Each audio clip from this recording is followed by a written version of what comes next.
बोलो सदगुरु भगवान की जय।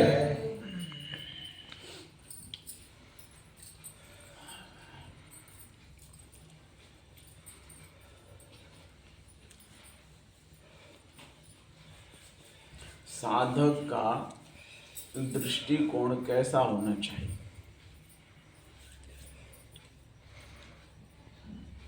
साधक को बहुत सजग और सरल सहज रहना चाहिए। तो कहते हैं कबीरा खड़ा बाजार में मांगे सबकी खैर, ना काहू से दोस्ती ना काहू से बैर। ये साधक का दृष्टिकोण है। सबके लिए भला हो, सभी का भला हो, ये परमात्मा सभी का भला करे।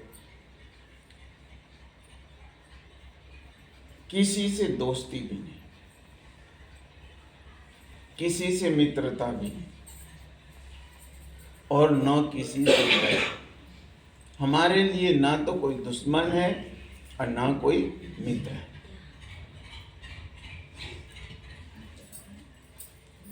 जैसे मिल जाते हैं ना तो राम राम बोल दिया, बस राम। ना दोस्ती ना दुश्मनी, कुछ नहीं।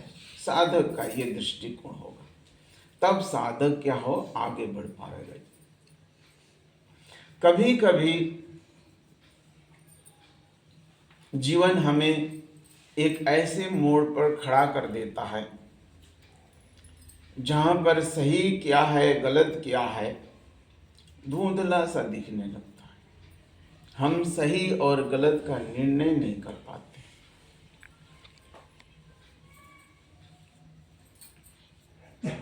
वो जो हमारे अंदर एक डर बैठा हुआ है, एक अहंकार है, वो डर के कारण हम ये नहीं कर निर्णय कर पाते हैं कि क्या सही है क्या गलत है। क्या जो मन में एक प्रश्न उठने लगता है, मन एक प्रश्न करने लगता है, क्या जो मैं कर रहा हूं सही है या गलत रास्ते पर मैं चल रहा हूं। एक जीवन में एक संघर्ष उत्पन्न हो जाता, निर्णय नहीं कर पाता हूं। क्योंकि जब डर हो जाता है, डर पैदा हो जाता है, तो हमारा जो ये मस्तिष्क है इसमें कुछ इसके पुर्जे हैं जो विवेक, जो जहाँ से विवेक हमारे मस्तिष्क में उत्पन्न होता है उसको शांत कर देता है, डर उसको दबा देता है। और दबाने के कारण क्या होता है, वह व्यक्ति निर्णय नहीं कर पाता, कंफ्यूज होता है कि क्या मैं जो कर रहा हूं सही कर रहा हूं या गलत कर रहा हूं।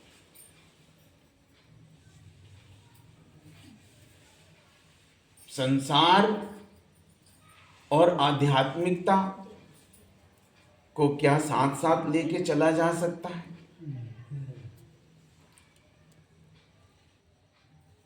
ऐसे सारे प्रश्न हमारे मन में उठने लगते हैं। लेकिन ये जो डर हमारे अंदर है, ये अहंकार हमारे अंदर है, यही वक्त है जब हम उसे पहचान करके और उससे ऊपर उठे।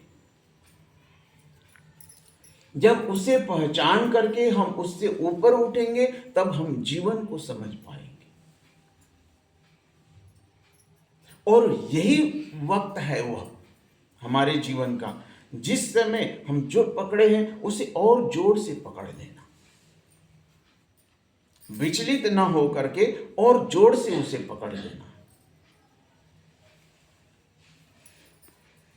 क्योंकि यही तरीका है, दूसरा कोई रास्ता नहीं। ये वन वे ट्रैफिक है। प्रेम गली अति साकरी जामे दो न समान, दो नहीं चलता। और सत्य भी एक ही है, दो सत्य नहीं है।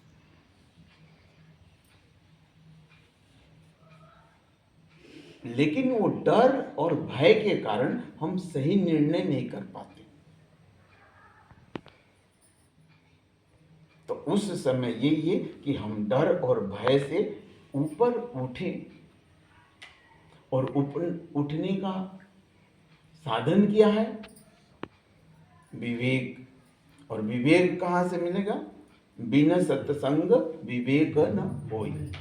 और वह विवेक आपको सत्संग से मिलेगा। विवेक का क्या अर्थ है? विवेक का यह अर्थ है कि हम यह निश्चय कर सके कि क्या सत्य है, क्या असत्य है, क्या नित्य है, क्या अनित्य है, क्या बदलने वाला है और क्या एक रस रहने वाला है। इसमें हमें भेद करने का विवेक से मिलता है।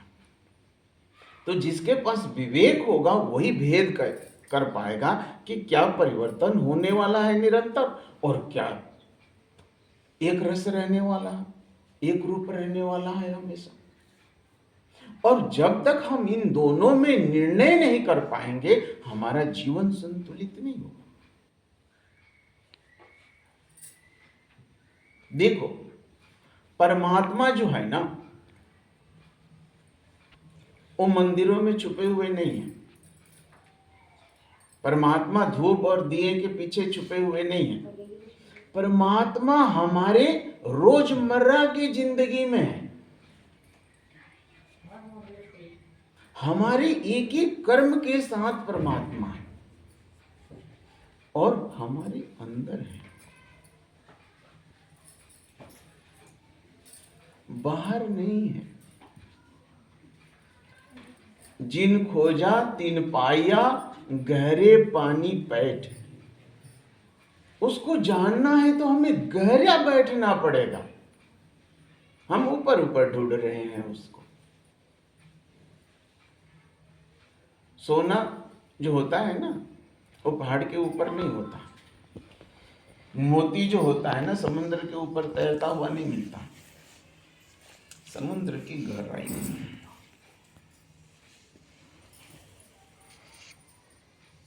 हम लोग क्या करते हैं? ऊपर ऊपर उसे ढूंढने की कोशिश करते हैं। दूध में घी क्या ऐसे ही निकल जाता है? एक लंबी प्रक्रिया के बाद निकलता है, लेकिन है कहां? उसी में है। दूध में ही घी है, लेकिन ऐसे नहीं निकल जाता, एक लंबी प्रक्रिया के बाद निकलता है। उसी तरह से जब धर्म की बात आती है तो कहते हैं धर्मस्य निहितम गुहा। धर्म कहाँ है? तो गुहा में है। गुहा मतलब गुफा। तो गुफा क्या वो पहाड़ का गुफा? नहीं। उस गुफा से हमें क्या मतलब? वो तो शेर भालू रहने के लिए है। गुफा मतलब मनुष्य का हृदय। गुफा का मतलब हृदय। तो धर्म कहाँ है? हृदय। धर्मस्य निहितम गुहाय। धर्म कहाँ है? हृदय में। हम उसे बाहर ढूंढ रहे हैं। तो जब कठिन परिस्थितियां आए तो हमें और मजबूत होना है, ना कि विचलित होना है। क्योंकि भय, जहां भय वहां भूत। भय आ गया ना, आपके जीवन में भूत आ जाएगा। ये नियम है। इसलिए उस एक सत्य को जोर से पकड़ो। और भी जितना कोई डराने की कोशिश करे ना, और भी जोड़ सकते, सब टकरा कर जो ठन जाता है ना। राम के दरबार में अंगद ने क्या कहा? मेरे पैर को कोई उठा के दिखाया, राम भरोसे। राम भरोसे कोई नहीं उठा, और अपने भरोसे बोलता तो कोई भी उठा देता। लेकिन जब उसने बोला राम भरोसे उठा के दिखाओ, कोई नहीं उठा पाया। हमारा अपना बुद्धि जब हम लगा देते हैं ना, वहां गड़बड़ हो जाता है। जहां हम अपनी बुद्धि का लगाते थे, ऐसे नहीं ऐसे कर लो, ऐसे नहीं ऐसे कर लो।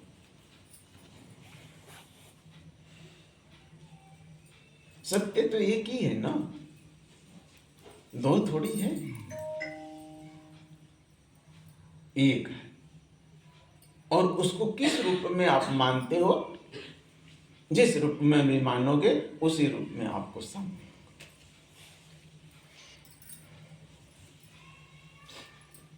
अध्यात्म का अर्थ संसार से भागना नहीं है। हमें अपने कर्म को ईमानदारी, निस्वार्थ और प्रेम से करना है कि ये जो कर्म मैं कर रहा हूं ना, इसी में प्रभु छुपे हुए, इसी में, इस कर्म के अंदर ही परमात्मा छुपे हुए और हमारे कर्म को देख रहे हैं। इसलिए एक एक कर्म हमारा, उसमें ईमानदारी, उसमें निस्वार्थ, उसमें प्रेम, हमारा कर्म दूसरों को सुख देने वाला होना चाहिए। इसी का नाम भक्ति है। जब आपका कर्म दूसरों को सुख देगा वो भक्ति हो जाएगा, वो प्रेम हो जाएगा। और जब आप कर्म अपने स्वार्थ के लिए कर रहे हैं, दूसरों को कष्ट देकर, दुख देकर के, अधिक से अधिक मुझे सुख मिले, अधिक से अधिक मुझे लाभ मिले, वो कर्म आपको दुख देगा और आपको परमात्मा से दूर ले जाएगा। उस कर्म में माया का प्रभाव है। जो हम अपने स्वार्थ के लिए, केवल अपने सुख के लिए कर्म करते हैं और दूसरों के प्रति घृणा, दूसरों के प्रति ईर्ष्या है, वो कर्म आपको, जितनी भी भजन कर लो, वो आपको परमात्मा से दूर ले जाएगा। क्योंकि ये जो सृष्टि है, ये सृष्टि ही परमात्मा की, ये संसार की सेवा ही परमात्मा की सेवा है। परमात्मा आपके सामने कभी आए, खड़ा हो गए कि हमारी सेवा करो? उनका रूप क्या है सेवा का? जब हमें सेवा करना है तो कौन सा रूप? ये जो लोग देख रहे हैं, यही तो परमात्मा है, यही तो भगवान है। और वो क्या है? जो भी कर्म आपका है, जो भी कर्म कर रहे हैं, इसमें छोटा बड़ा का सवाल नहीं है। जो भी कर्म आप कर रहे हैं, उसमें पहला है ईमानदारी, निस्वार्थ और प्रेम हो। प्रेम अर्थात वो परमात्मा के लिए कर रहा, परमात्मा के कार्य। और ये भी नहीं दास भाव से, मैं कर कहाँ रहा हूं, मुझसे कराया जा रहा।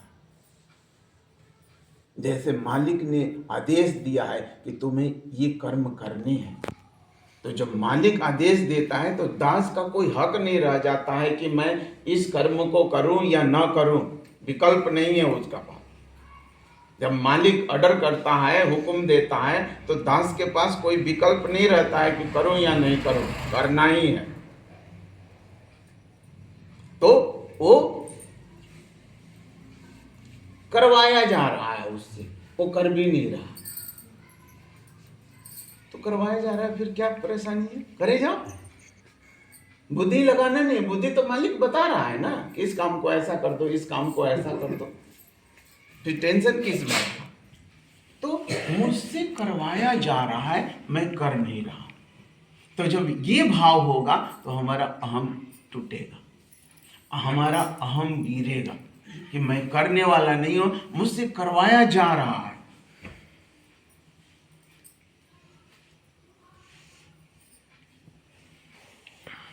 ज्ञान, कर्म, भक्ति, ये तीन रास्ते नहीं हैं, ये एक ही रास्ता है।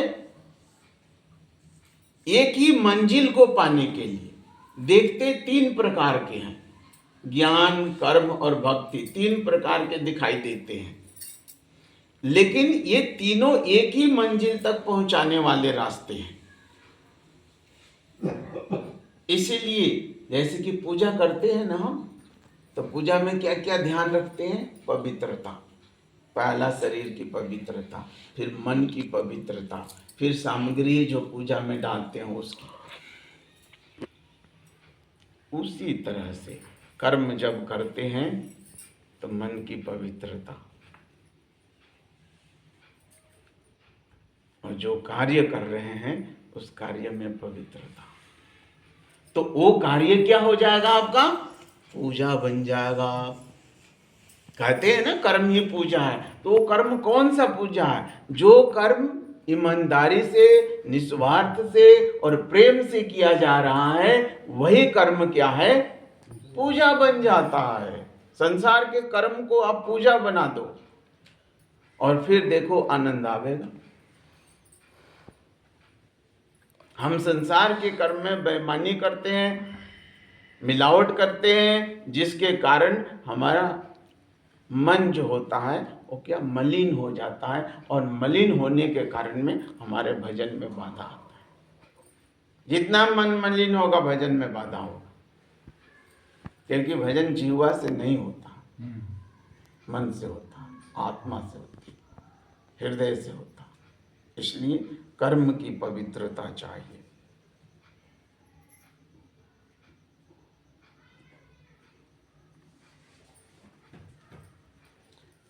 कर्म का अर्थ हम लोग पैसा कमाना, कर्म अर्थात पैसा कमाना। कर्म को हम सफलता असफलता, कृष्ण कहते हैं ना, भगवान कृष्ण गीता में, सुखे दुखे समय कृत्वा लाभो लाभा जयो जयो। हम लोग क्या करते हैं ना, कर्म को लाभ और हानि से जोड़ देते हैं, कर्म को हम पैसे से जोड़ देते हैं, और जब हम पैसे से कर्म को जोड़ देते हैं फिर क्या होता है? लोभ और लालच घेर लेता है। कर्म का मतलब पैसा नहीं है। कर्म का अर्थ है हमारी संतुष्टि। हमने जो कर्म किए उससे मुझे संतुष्टि हुई कि नहीं, और जो मैं कर्म कर रहा हूं उससे जो हमारे इष्ट हैं, जो इस सृष्टि के मालिक ईश्वर हैं, उनको प्रसन्नता हो रही है कि नहीं मेरे कर्म से। हमारा कर्म ऐसा हो जिस कर्म से वह मालिक जो है वो प्रसन्न हो। तो जब हम लाभ हानि को लेकर के कर्म में नहीं चलते हैं, तब हम परिणाम को नहीं देखते हैं, हम प्रक्रिया से जुड़ते हैं। हम परिणाम से नहीं, प्रक्रिया से। और जब हम प्रक्रिया से जुड़ जाते हैं ना, वही है अध्यात्म। हम फल को नहीं देखते हैं, हम उस चीज को देखते हैं कि मेरा कर्म सही है या नहीं। सही है तो ठीक, चाहे उसका परिणाम कुछ भी हो रहा हो। हम कर्म को सही नहीं देखते हैं, हम परिणाम को सही देखते हैं कि इससे क्या मिलने वाला है मुझे। वहीं पर रास्ता भटक गया। जब आप परिणाम को देखने लग गए, रास्ता भटक गया। आपको परिणाम को नहीं, प्रक्रिया को देखिए। आपको कर्म करने की प्रक्रिया सही है, दुनिया कुछ भी कहते रहे, कहने दो, लेकिन कर्म की प्रक्रिया आपको सही होनी चाहिए। तो हमें प्रक्रिया पर ध्यान देना है, परिणाम पर नहीं। हमारा कर्म करने का ढंग क्या है, भाव क्या है।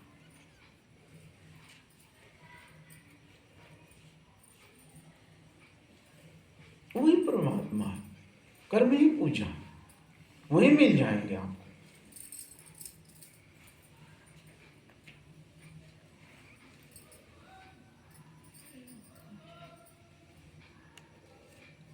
जब हम जीवन को सुख दुख के नजरिए से देखते हैं तो हम अधूरे रहते हैं, क्योंकि जीवन केवल सुख और दुख तक सीमित नहीं। सुख और दुख तो दोनों संसार का हिस्सा है। हमारा जो स्वरूप है उसका हिस्सा सुख दुख नहीं है। और जब हम सुख और दुख दोनों से ऊपर उठ करके सोचते हैं, तब हम अपने से जुड़ते हैं, अपने स्वरूप से जुड़ते हैं।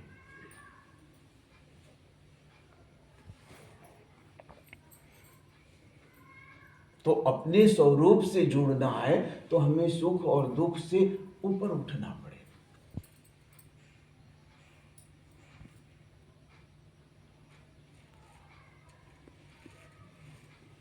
सुख और दुख दोनों आने जाने वाली क्रियाएं हैं। हमेशा सुख रहेगा ना हमेशा दुख रहेगा। इसलिए साधक है, जो भक्त है, भगवान की भक्ति में आगे बढ़ना चाहते हैं, उनको समभाव से कहा गया, सम रहो। नहीं तो आप में उनमें क्या फर्क है?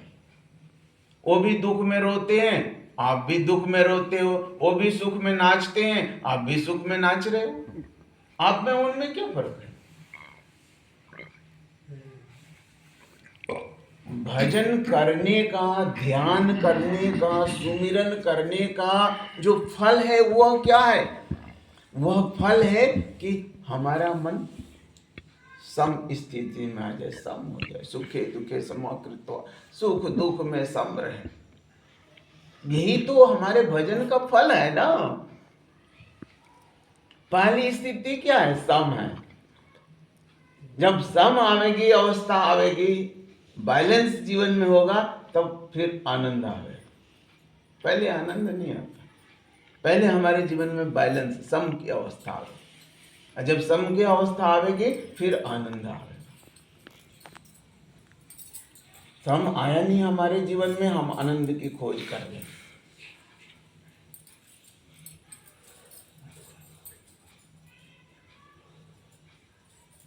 तो हमें कर्म में ढूंढना, और कर्म ही हमारा बंधन और मुक्ति का कारण है, जिसको हम अलग कर देते हैं। कर्म ही बंधन और मुक्ति का कारण है। संसार में रहना है, संसार से बंधना नहीं है। हम लोग संसार से बंध जाते हैं, और बांधता कौन है? वो कर्म, जो गलत हम कर्म करते हैं, हेरा फेरी जो करते हैं।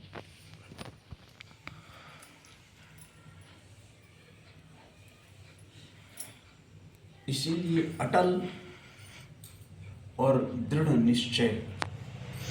भगवान कहीं आकाश के देवता नहीं है। भगवान वो आपके मन मंदिर में बसे हुए हैं। उसे आकाश में ढूंढने की कोशिश मत करो आप। वो आपके मन मंदिर में बसे हुए हैं। केवल शुद्धता की जरूरत है, और मुख्य है कर्म। इसमें हमारे जीवन में अगर देखें तो शुद्धता की जरूरत है, एकदम प्रकट होगी।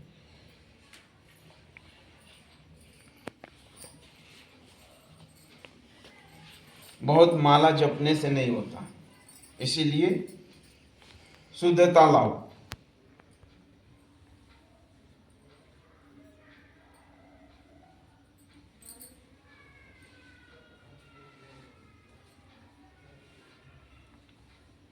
कहते हैं कि जाको राखे साइया, मार सकत न कोई, बाल न बाका कर सके, जो जग बहरी होए। ये ऐसे नहीं कह दिया गया है, ये कोई कहानी नहीं है, ये अनुभव है, अंदर का अनुभव। सत्यता इसके अंदर झलक रही है। जाको राखे साइया, मार सके न कोई, बाल न बाका कर सके, जो जग बैरी होए। पूरे संसार बैरी हो जाए, कुछ नहीं कर सकता, लेकिन हमारी भी तो मनोस्थिति वैसी होनी चाहिए। कठिन परिस्थिति आए, गड़बड़ा गए, हड़बड़ा गए, तो घर में आग लग जाए ना तो आदमी हड़बड़ा जाता है, बुद्धि काम करना बंद कर देती है। क्योंकि डर के साथ डर पैदा होने के साथ ही जो विवेक वाली जो हमारी नर्व्स चलती है ना, जो विवेक, जिससे विवेक का चिंतन होता है, वो बंद हो जाता है। क्योंकि डर जो होता है सबसे जल्दी प्रभावित करता है जीव को। कोई सा भी जीव, मनुष्य नहीं, कोई सा भी जीव, डर सबसे ज्यादा पहले हम पर हमला कर देता है। और जब डर हमला कर देता है तो विवेक कहाँ है? विवेक वो दब जाता है। इसलिए जब हमारे जीवन में ऐसी परिस्थिति आए तो और भी मजबूत हो जाओ। देखते हो ना, बड़े सुंदर दृष्टांत है प्रहलाद के जीवन में। देखते हो, उसका पिता, उसका बैरी, बताओ, जिस बच्चे का पिता ही दुश्मन हो जाए, कौन बचाएगा दुनिया में? बाहर वाले हो जाए तो भाई चलो उससे बचाया जा सकता है, लेकिन बच्चे का जब पिता ही दुश्मन हो जाए तो कौन बचावेगा उसे? उसे पहाड़ से गिरा देता है, उसे हाथी से कुचलवाता है। अपनी बहन को, जिसको अग्नि सिद्धि है, सिद्धि समझते हैं ना, ये जादू टोना ये दिखाते हैं ना, जादू है आजकल बड़ा चल रहा है, चमत्कार। तो उसकी बहन भी हिरण्यकश्यप की बहन, उसको भी जादू आता था और उसको अग्नि सिद्धि थी कि अग्नि में जलेगी नहीं, और प्रहलाद को लेके अग्नि में बैठ गई। उसके पिता ने कहा कि इसका काम तमाम कर दो, तो बहन भी भाई का ही साथ देगी। हाँ, कि बहन को भाई के साथ थोड़ा रहता है ना, लेन देन का मामला। हाँ, तो वो भी बहन ने भी भाई का ही साथ दिया, भतीजे का साथ नहीं दिया। और कहा भैया मैं तो अब इसका काम तमाम कर दूंगी, और ले करके आग में बैठ गई। और उस बच्चे को देखो, विश्वास, कोई दूसरा विकल्प नहीं सोच रहा है, ना बचने के लिए भी नहीं कोशिश कर रहा है कि भाग जाऊं। चलो, पता तो चली गया था कि जलावेगा, पता तो चली गया था कि पहाड़ से फेंकेगा मुझे, लेकिन वो भागने की भी कोशिश नहीं कर रहा। जहां है वहीं और मजबूती से पैर जमा कर खड़ा, चलो बैठे जाओ, हम भी बैठ रहे, तुम भी बैठ। लेके अग्नि में बैठ जाती है, बस अपने धुन में, विकल्प नहीं सोचता है, भागने की नहीं सोचता है, कुछ और तरकीब नहीं सोच रहा है, बस जो उसके पास है बस उसको ही देख रहा। और जोर से पकड़ लिया उसने, और जोर से पकड़ लिया, और जोर से पकड़ लिया, और देखते हैं कि आग की लहरें लपटे लपटे और भभक गई, और जो है उसकी बहन वो जल के राख हो जाती है, और उसे कुछ नहीं होता। तो जाको राखे साइया मार सकत नहीं कोई, बाल न बाका कर सके जो जग वैरी। उसको जो बचाने वाला है उसको कोई नहीं मार सकता, और जो उसको मारने वाला उसे कोई बचा नहीं सकता, कोई दवा ही नहीं। इसलिए यही कथा हमारे जीवन में जब आ जाएगा, हम उस सत्य को महसूस कर लेंगे। जब हमारे अंदर पवित्रता, उसके अंदर क्या है, कोई भय ही नहीं है। भय तो मस्तिष्क को, हाँ, भय नहीं है उसके अंदर कि मुझे जला देंगे, मुझे पर्वत से फेंकवा देंगे, मुझे काट देंगे, कोई भय नहीं। निर्भय होकर उत्तर देता है कि आप भगवान नहीं हो, भगवान तो कोई और है, आपका अहम बोल रहा है। इसलिए जब और भी सफल नहीं होते हैं तो वो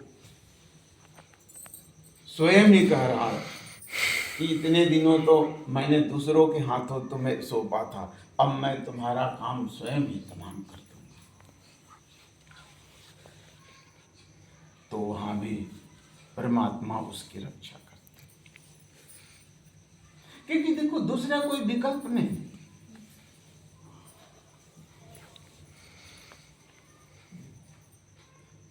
इसलिए मैं बार बार करता हूँ, ये ढूंढने वाली चीज नहीं है। ये नहीं है कि हिमालय पर्वत पर, कैलाश पर्वत पर बैठे हुए हैं, और जो कैलाश पर्वत पर परमात्मा बैठे हुए उनसे हमें क्या मतलब भैया। हमें तो ऐसे परमात्मा चाहिए जो हमारे अंदर बैठे हो, रात दिन मिलना, जब चाहे ऐसे गर्दन झुकाया मिल लिया अपने यार से। हैं यार है कि तस्वीर दिल में है, गर्दन झुकाया देख लिया जब चाहे जब। तो हमें तो यहाँ वाला भगवान चाहिए, यहाँ वाला ईश्वर चाहिए। कहीं दुबका हुआ, कहीं छुपा हुआ है, उससे तो प्रेम हो नहीं सकता ना। हाँ?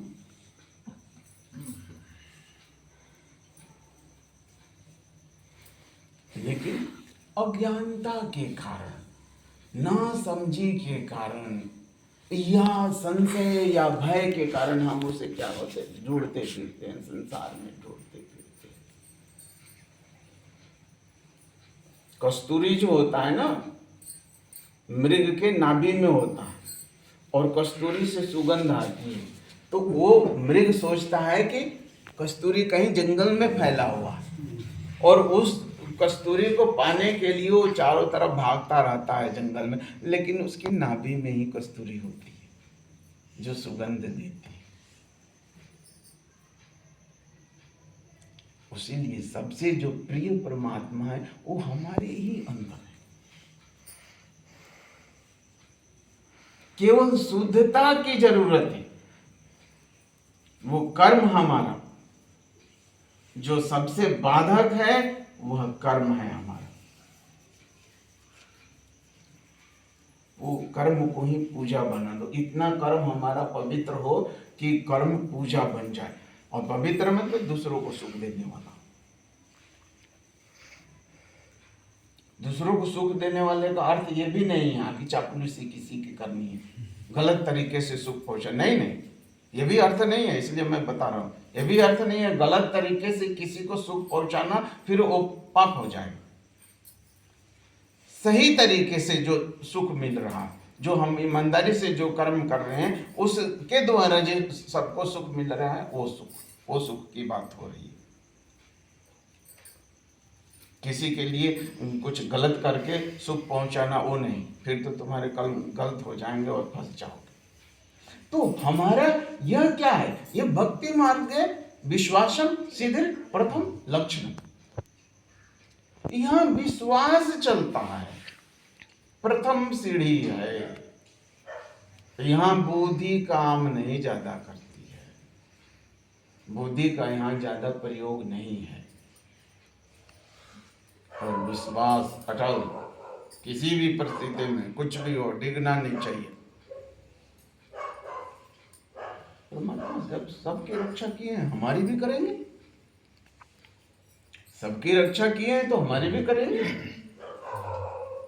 और वो रक्षा नहीं कर पा रहे हैं तो फिर हाँ, और कहीं कोई जानने से कोई फायदा नहीं। इसलिए है, लेकिन ये भी सुन लो, प्रार्थना किया जा सकता है, प्रार्थना करनी चाहिए, लेकिन कोई जरूरी नहीं है कि आपकी प्रार्थना सुनी जाएगी। अगर आपकी प्रार्थना स्वार्थ वाली है तो परमात्मा सुन लेंगे, क्योंकि वो तो न्यायकारी भी है। तो न्यायकारी भी है ना। अगर आपकी स्वार्थ की बात उसने सुन ली, मान ली, तो फिर तो वो न्यायकारी नहीं रहा। हाँ, तो ये हमारे बेटे की नौकरी लगा दो, उसकी ना लगाना, आपका भंडारा करवा दूं। हाँ, तो फिर तो वो तो ईश्वर हो ही नहीं सकता, वो तो परमात्मा हो ही नहीं सकता, क्योंकि पक्षपाती है।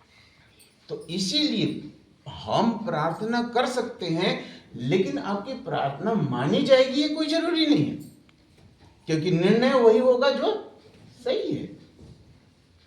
आपकी प्रार्थना सही होगी तो ठीक है, नहीं होगी तो निर्णय वही लिया जाएगा जो सही है। आपकी प्रार्थना के लपेटे में नहीं आएंगे वो, लेकिन प्रार्थना करने से मन शुद्ध होता है, मन पवित्र। लेकिन जो आप कामना कर रहे हैं, कोई जरूरी नहीं है कि आपकी कामना स्वीकार होगी। अगर उसके योग्य हैं तो होगी, और योग्य नहीं है तो नहीं होगी, क्योंकि वो न्यायकारी है, वो सबके लिए है, आपके एक व्यक्तिगत के लिए नहीं है, वो सबके लिए है, सबको बराबर करेगा। हाँ, इसने नहीं किया कि आपके बेटे को दे दिया और दूसरे को वो योग्य था तो योग्यों को मिलेगा जो योग्य है। यहाँ तो हो जाता है हेरा फेरी, वहाँ हेरा फेरी नहीं होता। तो जो योग्यता, इसीलिए योग्यता क्या है, वो हमारे कर्म, हमारे कर्म में कोई त्रुटि नहीं होनी चाहिए। और जो भी सुख दुख जो भी हमारे जीवन में आते हैं ना, अब एक भजन भी सुना ना आप लोगों ने, ये हमारे कर्मों का है, और इससे कोई बच नहीं सकता है। ना भुक्तम चेते कर्म कल्प कोटि सतैरपि अवश्यमेव भुक्तव्यम कृत कर्म शुभाशुभम। शुभ कर्म है या अशुभ कर्म है, कल्प कोटि, कल्प समझते हो, लाखों वर्षों का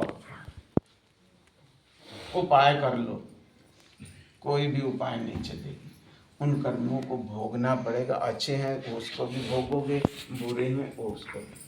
कल्प कोटि उपाय कर लो ना, भोगना पड़ेगा।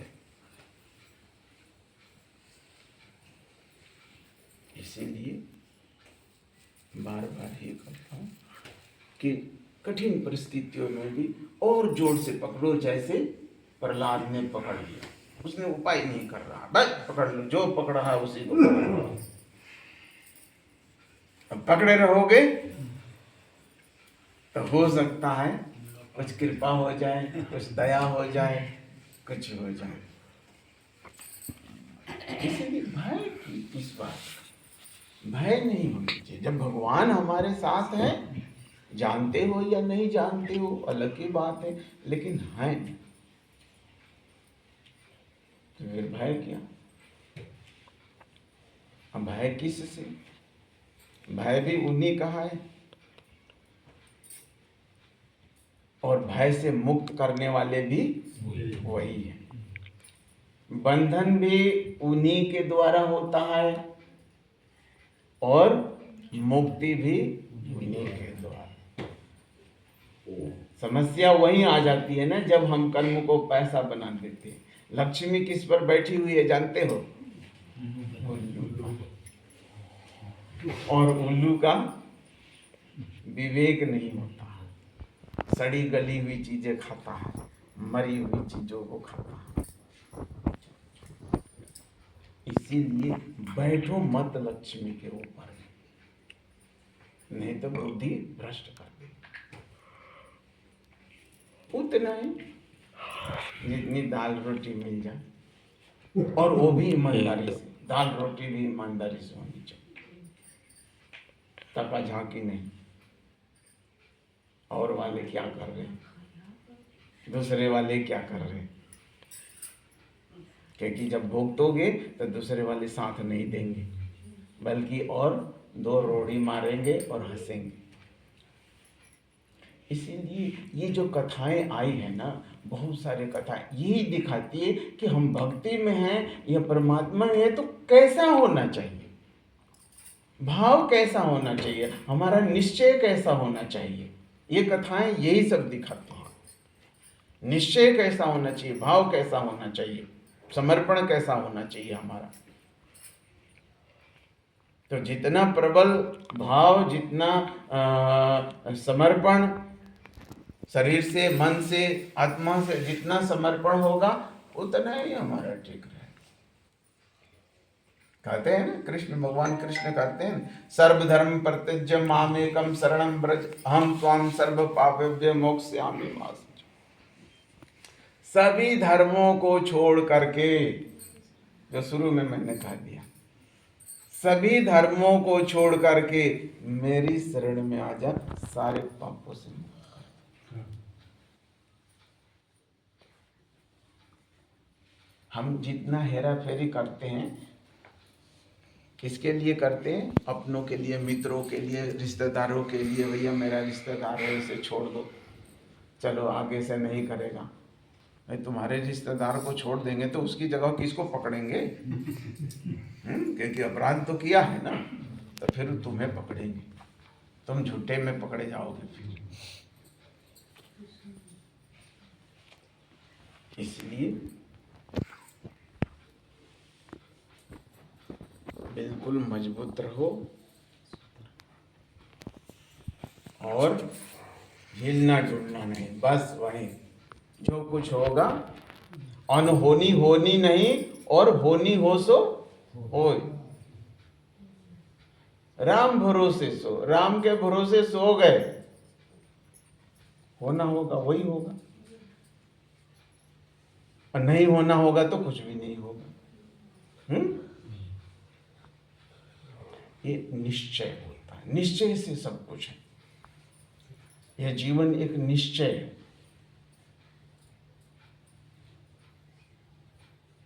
निश्चय हो तो निश्चय से ठीक होगा, और हमेशा सुख हो दुख हो सब में सम रहो, हर्षित रहो जो हो। क्योंकि दुखित होने से बुद्धि काम नहीं करती है, डर पैदा हो जाएगा ना, हम सही निर्णय नहीं ले पाएंगे।